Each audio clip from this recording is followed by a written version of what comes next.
Hey guys, I wanted to show y'all my Marlin 917V 17-inch bolt action rifle. A few months ago I got Boyd's tactical stock, which originally came in just a matte black. And just like everyone else in guns and gear and stuff, you kind of get bored or you just feel the itch to do something different or kind of customize things or toy around and stuff. So that's kind of what happened with me. I've done the Duracoat before, and I've done like an actual set camo pattern, but this time I wanted to do something, just kind of custom. You see the guys that do Krylon and stuff like that, or just regular spray paint. This is Rust-Oleum's camouflage series, which these are the only two colors I had at the time when I wanted to try it out, and I probably want to do some green on it, but that'll be for a later time. But yeah, Rust-Oleum camouflage. It's ultra flat colors, and I use these two colors, and I basically, if I come in here close and show you, I just kind of made up my own little pattern. It's not anything specific. I just kind of toying around with it. When you see some of these functional custom rifles, they look real worn in, and the Duracoat I did is real, the lines and stuff are real crisp and everything is real solid. So I wanted to do something a little more distressed and worn in, so I just shot it with Krylon. I mean, you look at not necessarily like special forces, but out in the field, they grab a can of spray paint and then they do what they gotta do. Doesn't have to be anything official, doesn't have to be long lasting.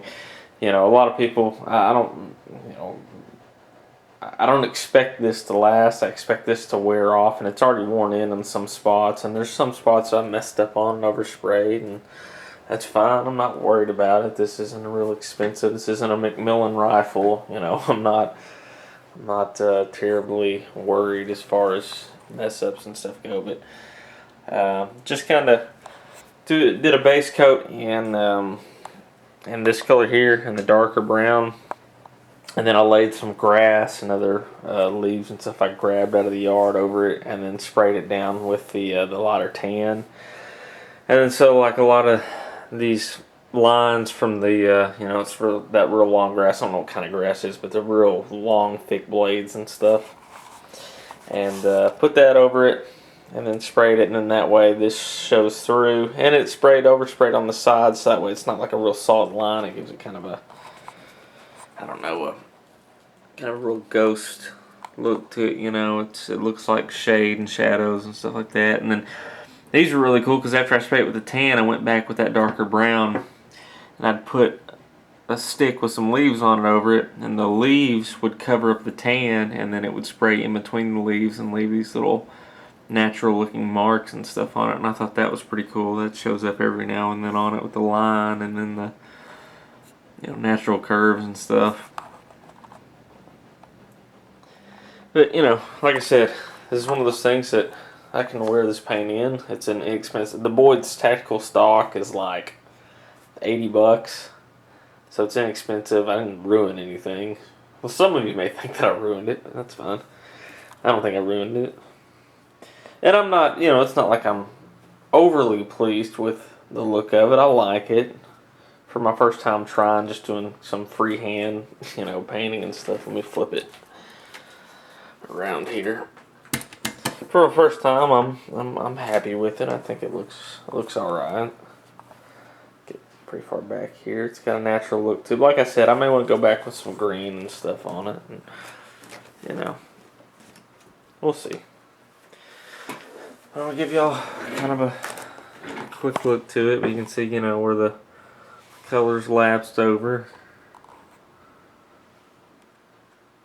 I didn't really want to paint all the metal components and stuff. If I was actually going to paint the metal, then I would go to Duracoat. This stock, it's not synthetic, it's wood. It's a wood stock, and I don't remember what they coat the Boyd's tactical stocks with. But it's a real durable material. It reminds me of like rhino lining almost. It's like a real kind of a rubbery, kind of texturized material, but I'm not actually sure on what it is. But you can see and see this, it blends. It's got a lot of shade and depth and stuff to it, and that's just two colors just blending them back and forth and stuff. But there's a little bit of wear on the handle already and stuff, and I think that actually looks good. I think it looks, like you actually used a rifle and it's a functional rifle. You want it. I don't want it looking all pristine and everything. I want it to look like I actually use the thing, and which I do. I use it fairly often. Not as much as I'd like to, but I do get out and shoot it when I can. So, got my bipod legs stuck all the way up. It looks kind of ridiculous that way, doesn't it? It's stuck up that high, but anyway, I want to show you guys, but once again, it's just Rust-Oleum's camo spray paint, or like Krylon, guys out in the field and they need their rifle to match certain setting one day, and they may need it to be something else the next day. So just shoot it up with whatever you got. And if this was something that I was out in the field actually using, then I might spray up the barrel and the scope and the mounts and everything. I would spray it down, but I may change my mind, and I don't want to go through that trouble. The stock is easy enough to spray down and change up. I don't want to really change much else. But anyway, quick videos turned into a 7-minute video, so thank you guys as always.